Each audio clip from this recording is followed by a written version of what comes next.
31주차 새선 주간 강단 흐름 같이 요약하고 정리하도록 하겠습니다. 1부 때 문화의 비유라는 제목으로 말씀 주셨고 2부를 통해서 아브라함이 미리 누린 것이라는 제목으로 말씀 주셨습니다.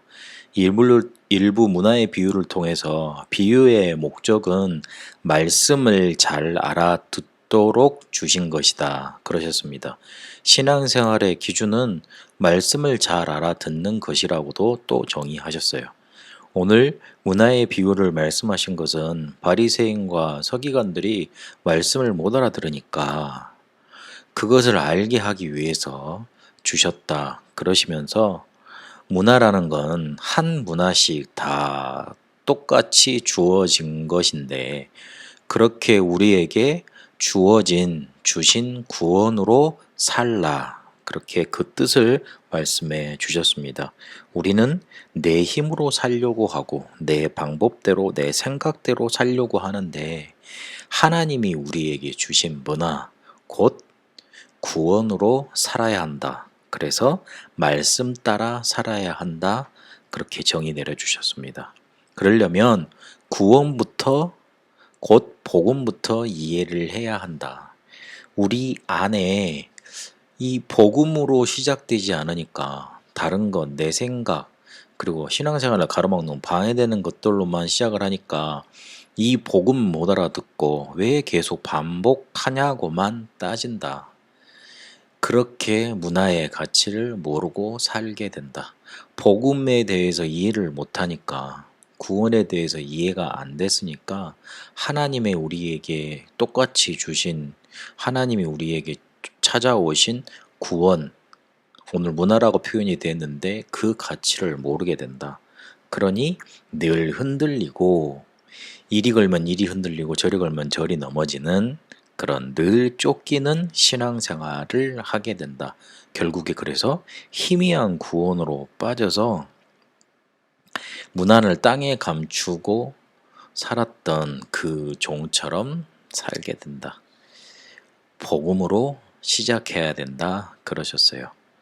그리고 또 뒤에 왕 되는 것 거부했던 사람들을 죽이는 왕의 명령이 나오잖아요. 거기서 우리의 원수는 사단이다. 이 사단은 우리에게 구원 복음을 모르게 하고 그래서 이 복음에 뿌리 내리지 못하게 만들어서 그 축복을 놓치게 만든다. 우리가 구원을 알고 그 축복을 알고 복음에 뿌리 내리면 세상을 변화시키는데 이 자체를 모르도록 막으니 거기에 속아버리니 생명 없는 교회로 전락돼 버린다 그러셨습니다. 그래서 절대 그 원수에게 속지 말라 그러셨어요. 오늘 10골 권세를 주셨다 그랬는데 이 말은 평상시 우리가 구원, 복음을 잡고 누리고 있으면 우리가 알지 못하는 엄청난 능력이 나타난다고 그러셨습니다. 그래서 실제 삶에서 이 구원의 축복을 누려라. 속을 이유 있고 낙심될 이유 있는데 랩넌트 주제가로 주셨던 우리 그 메시지처럼 인간의 관계 속에서 속지 말고 낙심하지 말아라. 우리는 왕의 증표 문화를 받은 사람이다. 곧 하나님 자녀의 증표를 받은 사람들이다. 예수님께서 마지막 감람산 강단에서 말씀하셨던 것 요엘서 2장 28절의 성취잖아요. 그렇게 성령 충만 받았던 자들이 사도행전 2장 17절에서 18절까지 보니까 꿈을 꾸고 희망을 가지게 됩니다. 우리의 미래는 복음 누리는 결과로 오는 것이고 그렇게 달라진다 말씀 주셨습니다.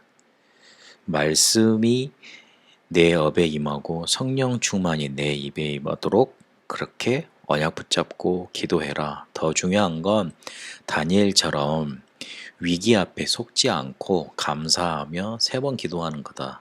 그렇게 우리의 영적 상태를 평상시에 문화 누리는 걸로 만들어가라. 그러셨습니다.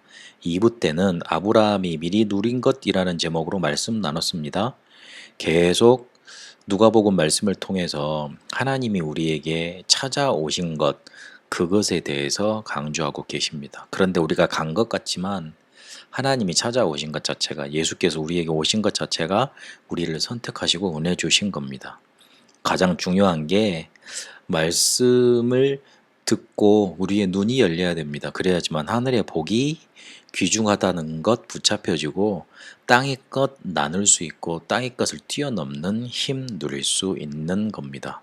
그렇게 아브라함에게도 은혜 주시고 하나님께서 찾아오셨는데 아브라함이 말씀을 듣고 따라갔습니다.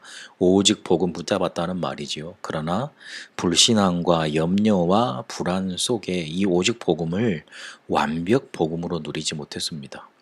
계속 언약의 여정을 가면서 자기가 가졌던 오직 복음이, 자기에게 주시려고 했던 이 복음이라는 게 나의 완벽한 삶까지도 책임지시는 거구나, 나의 모든 미래로 책임지시는 거구나, 하나님이 나에게 후손 주시겠다고 확실히 약속하신 것 지키시겠구나 확신으로 다가온 겁니다. 그러니 이게 후대에게 전달되고 그 후대에게 전달될 복음이 세계 복음화까지 이어져서 영원 복음으로 우리에게 전달되어 왔습니다.